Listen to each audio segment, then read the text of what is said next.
बहुत बहुत स्वागत है बच्चों आप सभी का आज की इस वीडियो में। और आज की ये वीडियो क्लास 12th के बच्चों के लिए बहुत ज़्यादा इंपॉर्टेंट होने वाली है। इवन आप ये कह सकते हो बच्चों कि आपकी हिंदी की जो तीसरी वाली किताब है, कौन सी सर?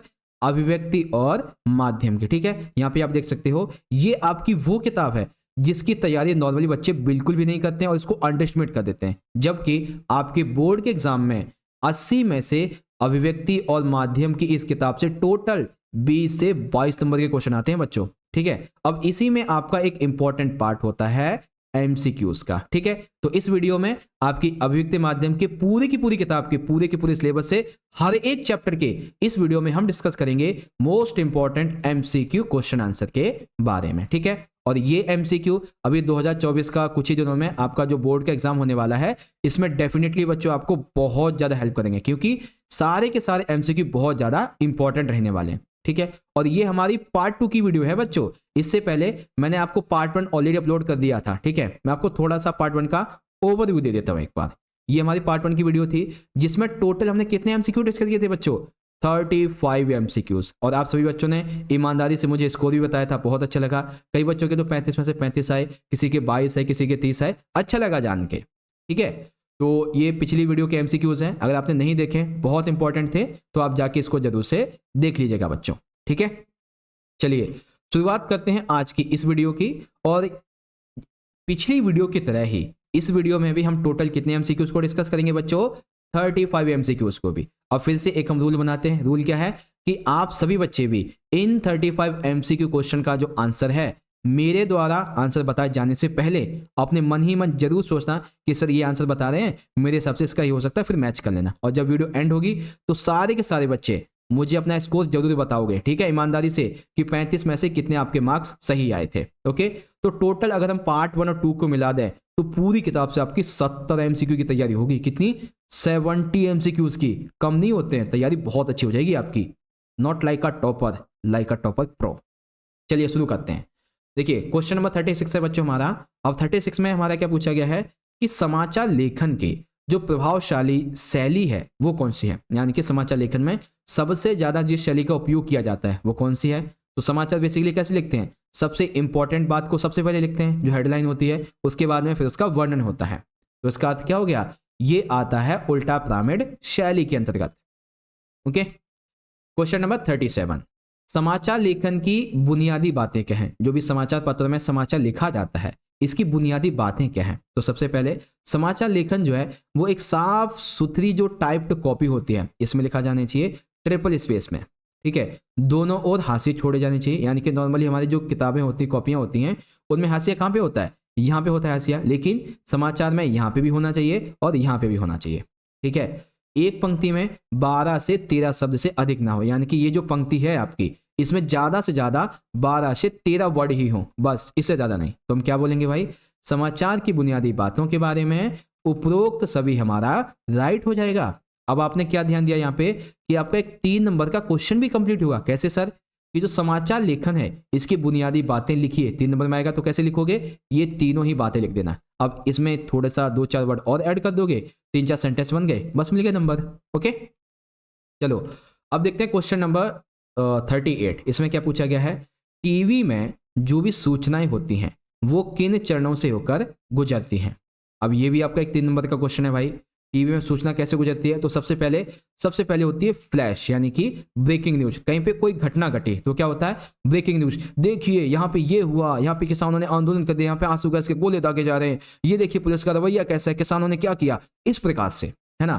तो ब्रेकिंग न्यूज हुई। अब वहां पे आता है ड्राई एंकर, फिर फोन इन होता है, फिर इसके बाद में एंकर विजुअल और एंकर बाइट होती है, फिर लाइव और एंकर पैकेज। इस प्रकार से घा वाला आपका ऑप्शन राइट हो जाएगा। तो ऑप्शन नंबर आपका यहाँ पे घा राइट है।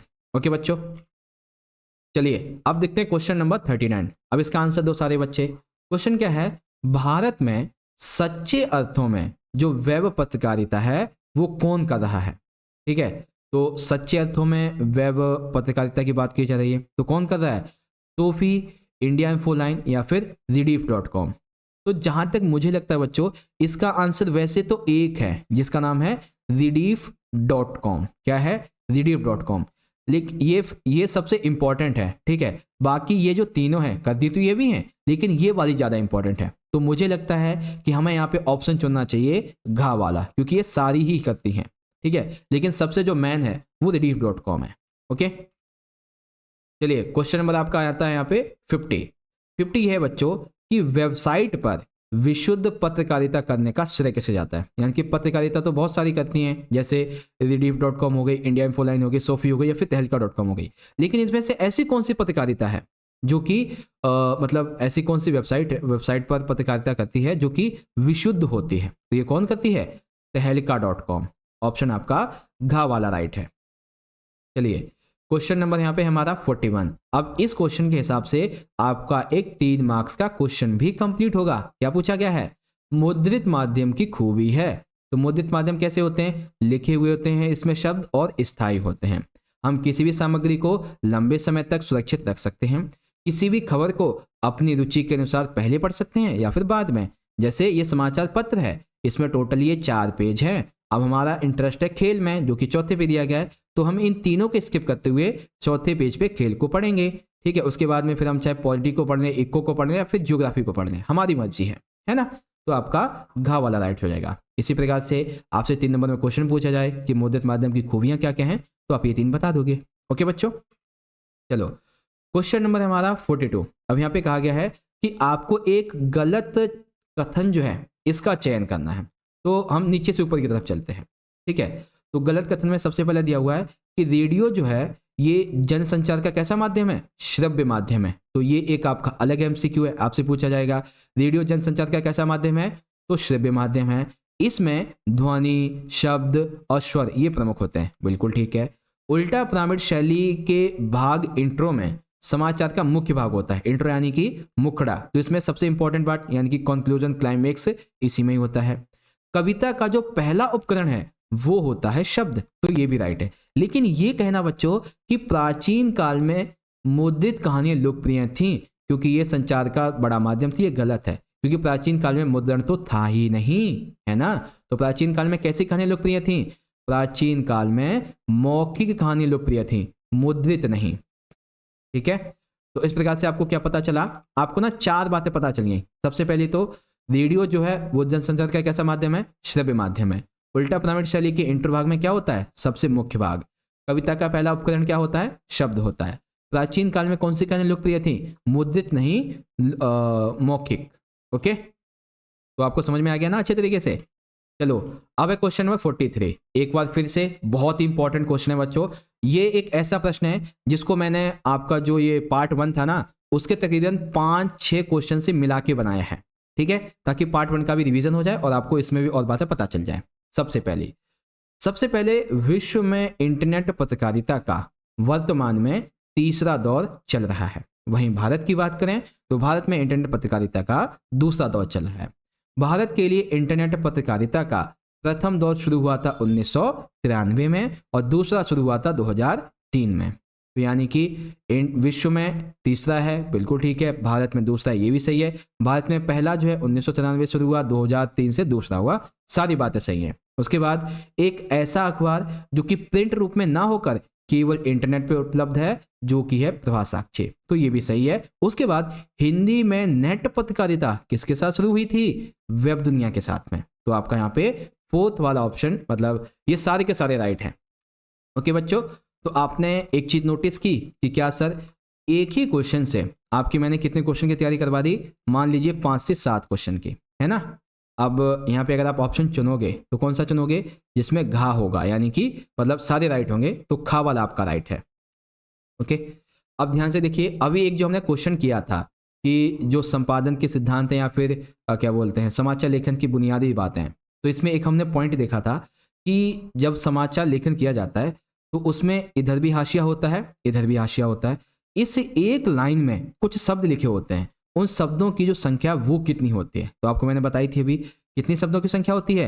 ओनली 12 to 13, केवल 12 से 13 शब्द। ओके, चलिए क्वेश्चन नंबर 45, बड़े ध्यान से समझो। 45 में ये कहा गया है कि रेडियो समाचार की संरचना समाचार पत्रों तथा टीवी की तरह डैश पर आधारित होती है, जिसमें अखबार की तरह पीछे लौटकर सुनने की सुविधा नहीं होती है। अर्थात क्या समझे आप क्या समझे कि रेडियो समाचार संरचना समाचार पत्रों और टीवी की तरह डैश पर आधारित होती है। तो किस पे आधारित होती है? उल्टा पिरामिड शैली पर, क्योंकि एक बार रेडियो में जो बात चल गई, जो चली गई, वो से आप वापस नहीं सुन सकते हो। ठीक है, अब देखो क्वेश्चन नंबर 46। यहाँ पे आपका, आप ये कहो कि आपका एक बार फिर से एक 3 मार्क्स का क्वेश्चन कंप्लीट हो रहा है। ध्यान से देखो, रेडियो माध्यम की खूबी नहीं है, तो इसमें से एक ऐसी खूबी है जो कि इसकी खूबी नहीं है, बाकी 3 इसकी खूबियां हैं। तो आपको खूबियां पूछी जाएंगे ना 3 नंबर में, तो कैसे लिखोगे? रेडियो में क्या होता है? रेडियो के माध्यम से ध्वनि, स्वर, शब्द, संगीत ये हम सुनते हैं, जिससे हमारा मनोरंजन होता है और हमारा ज्ञान भी बढ़ता है। रेडियो में सुनने की उन्मुक्तता यानी कि स्वतंत्रता होती है। जो व्यक्ति निरक्षर हैं, पढ़े लिखे नहीं हैं, और जो पढ़े लिखे हैं, ये दोनों ही इसका आनंद ले सकते हैं। लेकिन ये कहना कि ये एक रेखीय माध्यम की तरह पीछे नहीं लौट सकते, ये इसकी विशेषता नहीं होगी। ओके, चलिए क्वेश्चन नंबर 47। ओहो, एक बार फिर से बहुत सारी बातें एक ही बार में आ गई, और इस सजी कंफ्यूज हो जाएंगे ऐसे तो। चलो कोई नहीं, आपने बड़े ध्यान से समझना है इसको, बहुत सारी बातें आपको एक बार में पता चलेंगी। ठीक है, क्योंकि पार्ट 1 का रिवीजन भी हम कर रहे हैं एक प्रकार से। सबसे पहला, भारत में जब हम बात करते हैं वेब पत्रकारिता की, तो भारत में वेब पत्रकारिता rediff.com भी करती है, इंडिया इन्फोलाइन भी करती है, सूफी भी करती है। कुछ ऐसी साइटें हैं जो भारत में वेब पत्रकारिता करती हैं। ठीक है, तो पहला कथन आपका सही हो गया। दूसरा, जब हम बात करते हैं कि वेबसाइट पर विशुद्ध पत्रकारिता करने का जो श्रेय है, ये किसे जाता है? तो ये जाता है तहलका.com को, जो विशुद्ध पत्रकारिता करती है। ठीक है, तीसरा, अभी हमने ये पढ़ा था कि एक ऐसा अखबार जो कि प्रिंट रूप में नहीं है बल्कि इंटरनेट पे उपलब्ध है, वो कौन सा है? प्रभात साक्षी। और हिंदी में नेट पत्रकारिता किसके साथ शुरुआत हुई थी? वेब दुनिया के साथ में। तो तीसरा भी आपका सही हो गया, और आपका ये चौथा भी सही होगा। अर्थात सारी की सारी बातें सही हैं। तो हम क्या बोलेंगे? जिसमें सारे कथन सही हों तो खा वाला ऑप्शन हमारा यहाँ पे राइट हो जाएगा बच्चों। ठीक है, चलिए अब बात करते हैं क्वेश्चन 48 की। और ये सर जी फिर से कथन वाला आ गया। मैंने क्या बोला था? मैं तैयारी 1 नंबर की करवाऊंगा, बस आपको बड़े ही ध्यान से सारी बातों को सुनना है। ओके, चलिए 48 में कथन दिए गए हैं। तो सबसे पहला क्या है बच्चों? जो संपादकीय होता है, कौन? संपादकीय, इसको अखबार की आवाज माना जाता है। बिल्कुल सही है। अब संपादकीय जो है वो किसी एक व्यक्ति के विचार नहीं होते हैं, ये भी सही है, क्योंकि जो संपादकीय का दायित्व है वो संपादक पर होता है और संपादक के सहयोगियों पर होता है। इसीलिए जब जो संपादकीय लेख होता है उसके नीचे किसी भी व्यक्ति का नाम नहीं होता है। संपादकीय के जरिए अखबार जो है वो किसी भी घटना पर, किसी भी मुद्दे पर अपनी राय देता है। समाचार तो अलग से हैं, और संपादकीय लेखन में वो अपने विचार देता है कि इस घटना के बारे में मेरा क्या विचार है। ओके, तो यानी कि फिर से चारों कथन राइट हैं, तो ऑप्शन नंबर घ वाला हमारा राइट हो जाएगा बच्चों। ओके, चलिए अगला देखते हैं क्वेश्चन नंबर 49। अब 49 में क्या है बच्चों कि टेलीविजन के लिए खबर लिखने की मौलिक शर्त क्या है? यानी कि टीवी में जो भी आपको खबर दिखाई जाती है, न्यूज़ दिखाई जाती है, उसका सबसे मेन मौलिक शर्त क्या होती है? फंडामेंटल जो शर्त है वो क्या है? कि आपको दृश्य के साथ में लेखन किया जाए। ठीक है, यानी कि आपके लिए दृश्य के साथ लेखन किया जाए, फिर आपको उसे बताया जाए। ठीक है, क्वेश्चन नंबर 50। जब हम बात करते हैं पत्रकारीय लेखन की, तो इसके लिए हमें कच्चा माल कहां से प्राप्त होता है? अर्थात पत्रकारीय लेखन के लिए कच्चा माल, कच्चा स्रोत कहां से प्राप्त होता है? साक्षात्कार से, यानी कि इंटरव्यू से प्राप्त होता है। ओके, क्वेश्चन नंबर 51, यहां पे आपको बताना है कि वॉच डॉग पत्रकारिता किसे कहते हैं। ठीक है, तो वॉच डॉग पत्रकारिता कौन सी होती है भाई? आओ बड़े ध्यान से समझो।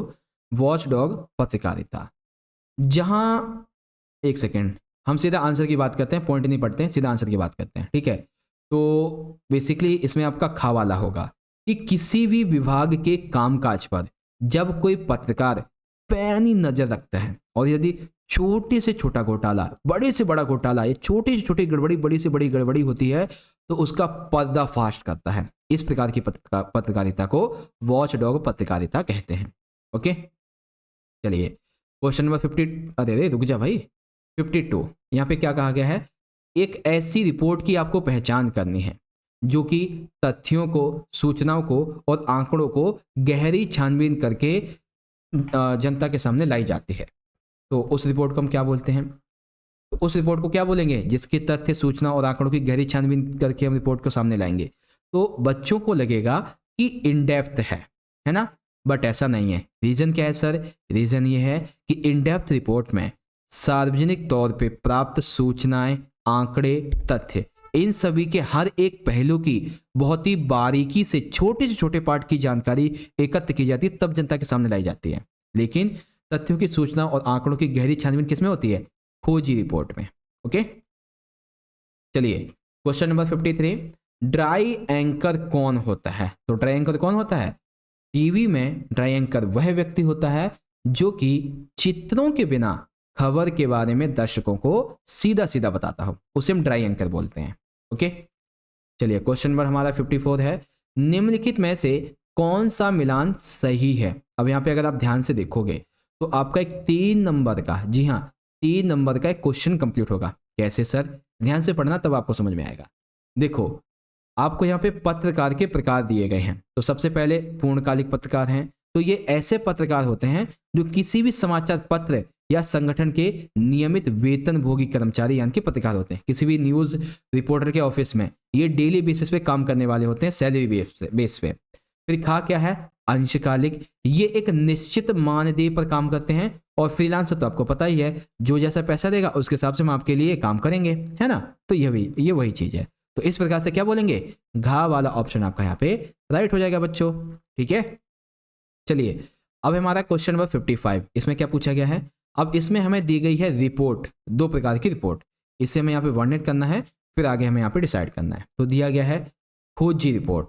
इसमें पत्रकार उन सूचनाओं को, उन तथ्यों को छानबीन करके जनता के सामने लाता है जो पहले सबके समक्ष ना आए हों। जैसा अभी हमने देखा था ना, खोजी रिपोर्ट में क्या था कि पत्रकार उन सूचनाओं को, तथ्यों को छानबीन करके जनता के सामने लाता है जो उससे पहले कभी उनके सामने ना आए हों। ठीक है, अभी आपको बताया था मैंने इन डेप्थ रिपोर्ट के बारे में। तो सार्वजनिक रूप से प्राप्त तथ्यों, सूचनाओं और आंकड़ों की जब गहरी छानबीन की जाती है, उसके बाद विभिन्न पहलुओं का जब अध्ययन करके जनता के सामने रिपोर्ट लाई जाती है, इसको इन डेप्थ बोलते हैं। तो यहाँ पे हम क्या बोलेंगे कि हमारा जो 1 और 2 दोनों कथन जो है, ये दोनों ही सही हैं। ओके, फिर बात करते हैं अगले क्वेश्चन की, क्वेश्चन नंबर 56। तो अब ध्यान से सुनो, एक ऐसी साहित्य की विधा जिसे हम 5 ज्ञानेंद्रियों के रूप में अंगुलियों के द्वारा पकड़ सकते हैं। तो ये ऐसी कौन सी साहित्य की विधा है जिसे 5 ज्ञानेंद्रियों रूपी उंगली के द्वारा पकड़ा जा सकता है? तो वो कौन सी विधा है बच्चों? वो होती है कहानी या कविता। तो कौन सी होती है? कहानी को ज्ञानेंद्रियों के द्वारा पकड़ते हैं? नहीं, बल्कि कविता को पकड़ते हैं। ठीक है, क्वेश्चन नंबर आपका 57, कविता लेखन की प्रथम शर्त क्या है? तो जब आप कविता लिखते हो या फिर कविता आप सुनते हो या फिर कोई कवि लिखता है, तो सबसे पहली शर्त क्या होती है? तो शर्त ये होती है कि उसे शब्दों के साथ में मेल जोल करना आना चाहिए। ओके, अगला क्वेश्चन, अब यहाँ पे हमें दिए गए कुछ कथन, हमें इस पर विचार करना है। तो आइए देखते हैं। अब यहाँ पे आपका फिर से एक 3 नंबर का क्वेश्चन कंप्लीट होगा कि कविता के इतिहास को बताइए। ठीक है, तो कविता का क्या इतिहास है? कविता इंसान के मन को अभिव्यक्त करने वाली सबसे पुरानी कला है। बिल्कुल सही बात। कविता के माध्यम से व्यक्ति अपनी अभिव्यक्ति जनता के सामने रख सकता है। वाचिक परंपरा में जन्मी कविता आज लिखित रूप में मौजूद है, यानी कि प्राचीन समय में जो कविता थी वो वाचिक थी, यानी कि मौखिक रूप से बोली जाती थी, लेकिन आज ये लिखित रूप में भी है। पारंपरिक लोरियां, मांगलिक गीत, श्रमिकों द्वारा गुनगुनाए गए लोकगीत, तुकबंदी में, इन सभी में कविता के स्वर मुखरित होते हैं। शब्द, अर्थ का संयोग, रसयुक्त वाक्य, संगीत में विचार, ये सभी कविता को और प्रभावमय बना देते हैं। तो हम क्या बोलेंगे? हमारा पहला, दूसरा, तीसरा और चौथा सारे कथन सही हैं। तो कौन सा ऑप्शन सही हो जाएगा बच्चों? का वाला, पहला, दूसरा, तीसरा, चौथा सभी राइट हैं।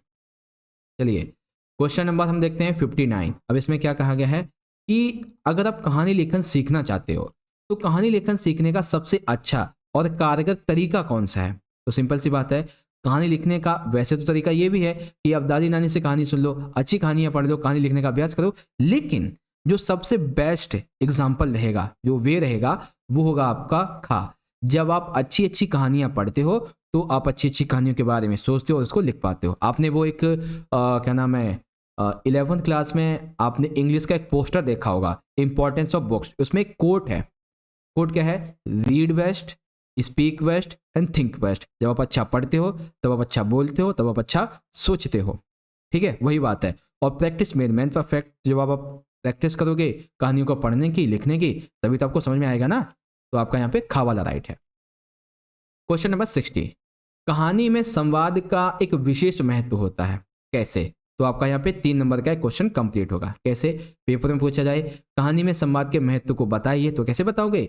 कहानी को और पात्र को संवाद स्थापित और विकसित करते हैं। संवाद कहानी को गति देते हैं और आगे बढ़ते हैं, क्योंकि जब संवाद होता है तभी तो बातें आगे बढ़ती हैं। संवाद जो है वो किसी भी घटना या प्रतिक्रिया को दर्शाते हैं जिसे कहानी का दिखा नहीं सकता, उसे संवाद के माध्यम से जनता तक पहुंचाता है बच्चों। ठीक है, चलो आप देखते हैं क्वेश्चन नंबर 61।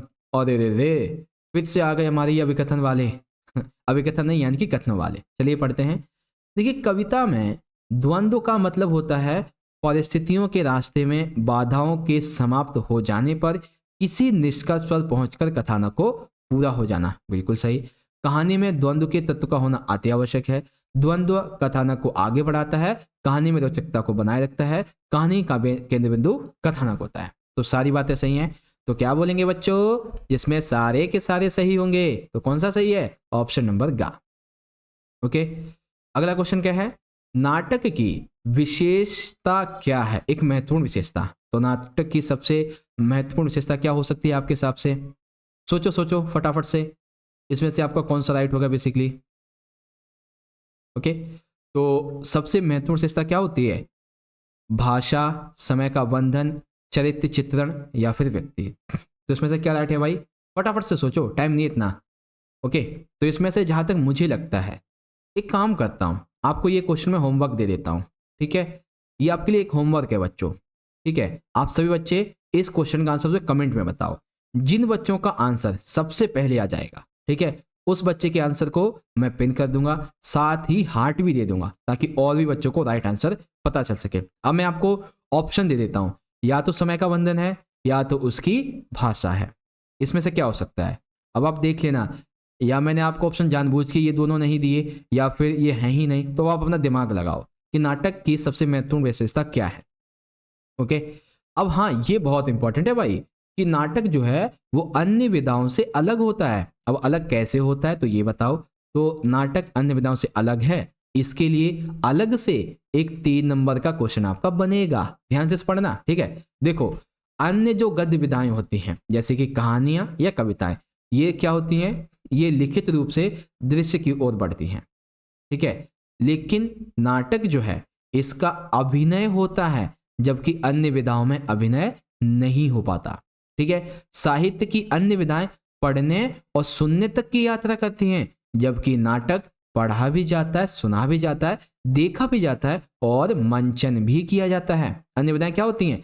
अन्य विधाएं केवल उसी में सिमट के रह जाती हैं लिखित रूप में, लेकिन जो नाटक है वो लिखित रूप से दृश्य की ओर जाता है। पहले मैं इसको गलत पढ़ दिया था, नाटक दृश्य से लिखित से दृश्य की ओर जाता है, ठीक है। पहले मैंने इसको रॉन्ग पढ़ दिया था। ओके, तो यहाँ पे हम क्या बोलेंगे? घा वाला ऑप्शन हमारा राइट है, ठीक है। चलिए क्वेश्चन नंबर 64, ये तो आप सभी को पता होगा, ठीक है। बहुत ही आसान प्रश्न है कि एक सुव्यवस्थित सृजनात्मक आत्मनिष्ठ लेखन क्या होता है। पहले मतलब समझो। एक ऐसा लेखन जिसको व्यवस्थित तरीके से लिखा गया हो, जिसमें रचनात्मकता हो, जिसमें आप अपनी बातों को भी लिख सकें, ऐसे लेखन को क्या बोलते हैं? फीचर लेखन। क्या बोलते हैं? फीचर लेखन। घा हो जाएगा आपका। 65वां क्वेश्चन, विशेष लेखन के लिए किस प्रकार की भाषा शैली अपेक्षित है? यानी कि विशेष लेखन के लिए आप किस प्रकार की भाषा शैली का उपयोग करोगे? तो विशेष लेखन में याद रखो, हमेशा सरल, सहज और बोधगम्य यानी कि भाव के अनुकूल भाषा लिखनी चाहिए बच्चों, ठीक है। ठीक है, आई होप अब आप समझ गए होंगे कि जब आप विशेष लेखन करें तो उसकी भाषा बहुत ही सरल हो, सहज हो और बोधगम्य यानी कि आपके टॉपिक के अनुकूल होनी चाहिए, ठीक है। चलिए क्वेश्चन नंबर 66 में क्या कहा गया है कि कोई भी लेखन विशेष लेखन कहलाता है जब, यानी कि कोई भी विशेष लेखन कब कहलाएगा? जब ऐसा लेखन जो कि सामान्य लेखन से हटकर किसी विशेष विषय पर किया जाए तब उसे हम बोलते हैं विशेष लेखन। इनके सामान्य जो विषय हैं इससे हटके जब कोई लेखन किया जाए किसी विशेष विषय पे तब बोला जाता है। ओके 67। ओहो, ये क्वेश्चन मैं वही तो कहूँ, एक क्वेश्चन तो ऐसा था जो कि आपके ये फीचर वगैरह से संबंधित था, बहुत इंपॉर्टेंट था विशेष लेखन का, वो कहाँ रह गया, वो यहाँ पे था बेसिकली। ठीक है, देखो क्वेश्चन क्या है, आपको मतलब कथन दिए गए इस पर विचार करना है। विशेष लेखन के हर एक क्षेत्र में एक विशेष तकनीकी शब्दावली का उपयोग होता है। बिल्कुल सही है। जैसे कि बात करते हैं कारोबार और व्यापार की, तो कारोबार व्यापार में हम बोलते हैं तेजड़िए, मंदड़िए या फिर सोना उछला। सोना उछला यानी कि भाव बढ़ गया है। ठीक है, तो व्यापारी क्या बोलते हैं, आज सोना इतना उछल गया, आज इतना हो चुका है, तो मार्केट में प्राइस इतना बढ़ चुका होता है। दूसरा पर्यावरण और मौसम, तो पर्यावरण मौसम के लिए हम आर्द्रता, टॉक्सिक कचरा या फिर ग्लोबल वार्मिंग, इसकी बात करते हैं विशेष लेखन में। फिर आता है खेल, तो खेल में क्या बोलते हैं, जर्मनी ने घुटने टेके, ऑस्ट्रेलिया के पांव उखड़ गए, भारतीय टीम ने पाकिस्तान की टीम को 2 डाला क्रिकेट मैच में, है ना, कुछ ऐसा ही होता है। ठीक है, वैसे लास्ट वाला अच्छा लगा होगा, पाकिस्तान वाला, है ना। चलिए, तो यहाँ पे आपका कौन सा राइट हो जाएगा, जिसमें सारे सही हैं, तो ऑप्शन नंबर आपका खा राइट हो जाएगा। चलिए, अब क्वेश्चन नंबर 68। क्या कहा गया इसमें कि फीचर की कौन सी विशेषता है, तो फीचर भाई सृजनात्मक होता है, यानी कि रचना होती है इसमें आपकी। ठीक है, सुव्यवस्थित होता है, एक व्यवस्थित तरीके से लिखा जाता है, आत्मनिष्ठ यानी कि इसमें आपकी बातें भी होती हैं। तो यहाँ पे आपका उपरोक्त सभी वाला ऑप्शन राइट हो जाएगा बच्चों। ठीक है, क्वेश्चन नंबर 69। अब यहाँ पे क्या कहा गया है कि जब आप आलेख लेखन लिखें या फिर फीचर लेखन लिखें तो इसमें योग्य ध्यान देने योग्य बातें कौन कौन सी हैं। तो सबसे पहली बात तो ये है कि भाषा जो है आपके फीचर की, आपके आलेख की, वो सरल हो, सरस हो और आपके टॉपिक के अनुकूल होनी चाहिए। ठीक है, आपके लेखन में नई जिज्ञासा जागृत करने की क्षमता हो और किसी भी बात को आप इसमें बार बार ना दोहराएं, और साथ ही आपके लेखन में नवीनता हो और ये ताजगी से भरा हुआ हो। ठीक है, ताकि अन्य भी लोग इसको पढ़ें और समझें। तो अगर अब आपसे पेपर में ये पूछा जाए कि फीचर यानी कि आलेख लेखन के लिए किन किन बातों को ध्यान रखना चाहिए, तो आप इन सारी बातों को एक्सप्लेन कर देना। ठीक है, हम बोलेंगे क्या, हम बोलेंगे घा वाला, गा नहीं, गा गा, गा से गमला। ठीक है, घा से घड़ी नहीं, गा से गमला, ये आपका गा वाला राइट हो जाएगा। ठीक है, चलिए एक आखिरी क्वेश्चन देख लेते हैं बच्चों। वैसे तो ये क्वेश्चन मैं आपको अभी भी जस्ट करवा ही चुका हूं, एक बार रिमाइंडर दे देता हूं आपको, काफी इंपॉर्टेंट है बच्चों। ठीक है ना, चलिए क्वेश्चन क्या है हमारा, कथन पे विचार करना है, तो ध्यान से देख लो। विश्व में अभी इंटरनेट पत्रकारिता का कौन सा दौर चल रहा है बच्चों, तीसरा वाला। भारत में कौन सा चल रहा है, दूसरा वाला। भारत के लिए इंटरनेट पत्रकारिता का पहला दौर कब शुरू हुआ था, 1993 में, और दूसरा 2003 में हुआ था। ठीक है, एक ऐसा अखबार जो कि प्रिंट रूप में नहीं है, केवल इंटरनेट पे उपलब्ध है, वो है प्रजासाक्षी, और हिंदी में नेट पत्रकारिता वेब दुनिया के साथ में प्रारंभ हुई थी। तो इस प्रकार से आपका जो ऑप्शन नंबर घानी का वाला, का से कबूतर, ठीक है, तो आपका ये का वाला राइट हो जाएगा। ओके बच्चों, तो इस प्रकार से ये जो हमारी आज वाली वीडियो थी, ठीक है, एक सेकंड रुको, पहले हम निकाल देते हैं। हाँ, हमारी ये जो आज की वीडियो थी आपके अविक्त माध्यम की एमसीक्यू के पार्ट नंबर 2 की, ये हमने कंप्लीट कर लिया है। और जिन भी बच्चों ने इस वीडियो में पार्टिसिपेट किया, आप सारे के सारे बच्चे अब मुझे बताओ, इस वीडियो के एंड होने का समय आ चुका है, तो कमेंट में सारे बच्चे बताओ कि 35 आउट ऑफ आपने कितने मार्क्स के सही आंसर दिए, ताकि मैं भी देखूं बोर्ड एग्जाम आपका आ चुका है, आपने कितनी तैयारी कर रखी है।